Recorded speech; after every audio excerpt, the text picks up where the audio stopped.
말씀 보겠습니다. 잠언 23장 6절에서 8절 말씀입니다. 같이 읽겠습니다. 악한 눈이 있는 자의 음식을 먹지 말며 그의 맛있는 음식을 탐하지 말지어다.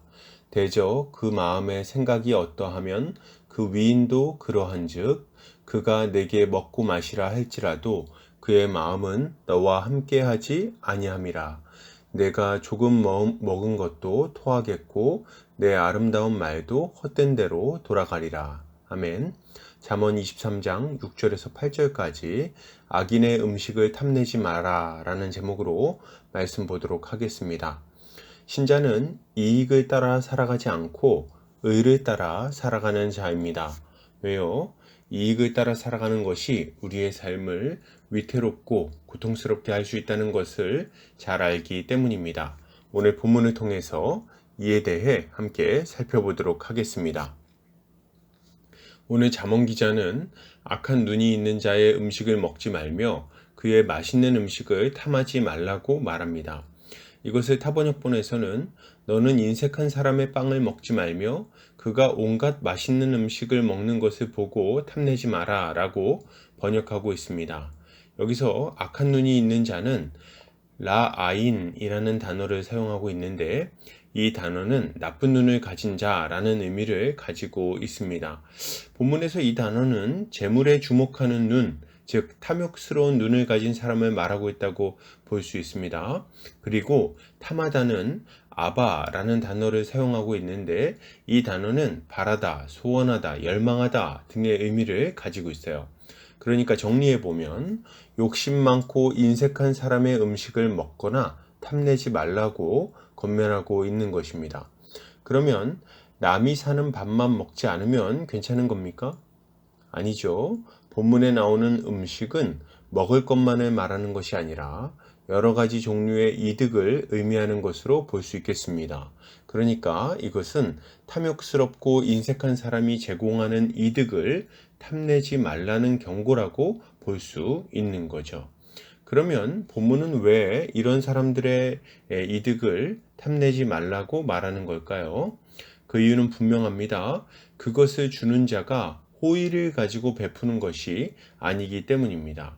본문은 대저 그 마음의 생각이 어떠하면 그 위인도 그러한즉 그가 내게 먹고 마시라 할지라도 그의 마음은 너와 함께하지 아니함이라 라고 말합니다. 이것을 타번역본에서는 참 재밌게 번역하고 있는데 그런 사람은 속으로 저것이 얼마인데 하고 계산한다. 먹고 마시라고 말은 하겠지만 마음으로는 아까워한다 라고 번역하고 있습니다. 겉으로는 마음껏 먹으라고 막 말하는데 속으로는 그 음식값을 계산하면서 아까워하고 있다는 겁니다. 이러한 자들은 선한 마음으로 값없이 베풀 줄을 모릅니다. 겉으로 볼 때는 사람 좋은 얼굴을 하고 있을지 모르지만 속으로는 다른 생각을 하고 있는 거죠. 이렇게 속으로 음식값을 계산하고 있으니 결국에는 어떻게 행동하겠습니까? 당연히 자신이 베푼 것보다 더 많은 것을 얻어내려고 하는 것입니다. 지금 잠언 기자는 이러한 탐욕스러운 사람의 본성을 기억하고 그의 음식을 먹을 때 주의하라는 이야기를 하고 있는 거예요. 그러면 이런 자가 베푼 이득을 얻으면, 이런 자가 베푼 음식을 먹으면 어떻게 될까요? 본문은 내가 조금 먹은 것도 토하겠고 내 아름다운 말도 헛된 대로 돌아갈 것이라고 말합니다. 이것을 타번역본에서는 내가 조금만 먹어도 토해내게 되고 내 아첨도 아무런 소용이 없을 것이다 라고 번역하고 있습니다. 이것은 인색한 자가 베푸는 것을 탐내서 이득을 본 사람들이 결국 그 모든 이득을 토해내게 되고 받은 것보다 더 내놓게 된다는 것을 알려주고 있는 것입니다. 여러분, 우리는 탐욕스럽고 악한 사람이 베푸는 호의를 아무 생각 없이 받아들이지 않아야 되겠습니다. 그것이 맛있는 음식처럼 보여도 거기에 마음을 빼앗기면 안 된다는 거예요. 우리는 이런 자들이 대가 없이 호의를 베풀지 않는다는 것을 알아야 됩니다. 물질에 마음이 있고 성공에 눈길을 주고 있는 탐욕스러운 사람들이 그 비싼 음식을 아무 이유 없이 그냥 베풀겠습니까? 감사의 말 몇 마디로 받은 대가를 지불했다고 생각한다면 그것은 아주 어리석기 짝이 없는 생각이에요. 그가 베푼 선물은 반드시 이자를 쳐서 갚게 될 빚인 것입니다. 아무 생각 없이 받은 선물이 우리의 목을 옥죄는 올무가 될 수 있다는 거죠. 우리는 반드시 받은 것을 토해내게 될 것이고 그것은 결코 우리가 기뻐하는 방식이 아니게 될 거예요. 아니, 그냥 호의에서 주는 선물도 있지 않냐고요? 맞습니다. 그런 선물이 있지요. 그런데 그런 선물을 주는 사람은 우리의 친구들입니다. 우리에게 선물을 주는 사람이 어떤 사람인지를 한번 잘 살펴보시기 바랍니다. 그의 평소 삶을 살펴보자는 거예요. 탐욕스럽게 성공을 추구하며 살고 있는 사람이라면 값없는 선물을 줄 리가 없는 것입니다. 그가 평소에 어떤지 잘 모르겠다고요?